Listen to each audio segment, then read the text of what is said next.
Menjalani hidup sempurna dan kudus sepenuhnya berkenan kepada Tuhan itu adalah hal yang tidak mudah. Bisa saja kita jatuh dosa dalam pikiran dan perkataan meskipun tidak dalam perbuatan.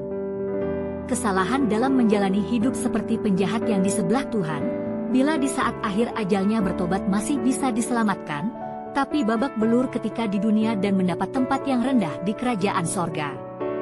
1 Yohanes pasal 5 ayat 17 berkata, semua perbuatan yang salah adalah dosa, tetapi ada dosa yang tidak mengakibatkan orang kehilangan hidup sejati dan kekal itu.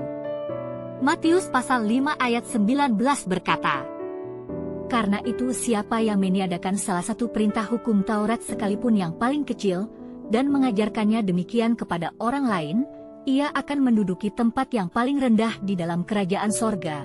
Tetapi siapa yang melakukan dan mengajarkan segala perintah-perintah hukum Taurat, ia akan menduduki tempat yang tinggi di dalam kerajaan sorga.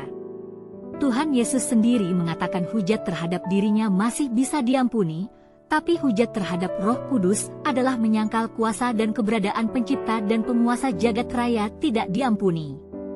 Markus pasal 3 ayat 28 berkata, dengan tegas kunyatakan bahwa setiap dosa yang dilakukan manusia, bahkan hujat terhadap aku sekalipun, dapat diampunkan.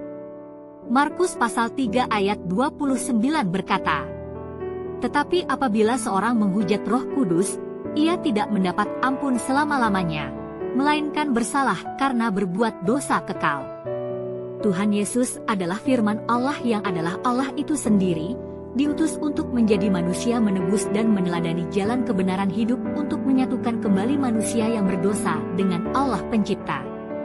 Yohanes pasal 17 ayat 21 berkata, doaku untuk mereka semua ialah supaya mereka akan sehati dan sepikiran, sama seperti engkau dan aku, ya Bapa, supaya sebagaimana engkau ada di dalam aku dan aku di dalam engkau, demikian pula mereka akan ada di dalam kita, sehingga dunia akan percaya bahwa engkaulah yang telah mengutus aku.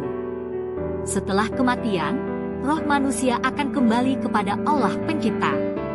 Manusia punya kehendak bebas. Bila menyangkal Allah Pencipta tentu ke tempat yang tidak berkenan bersama iblis. Tetap semangat. Menyatu dengan Allah Pencipta adalah tujuan hidup yang harus ditumbuhkan mulai dari kehidupan di dunia ini.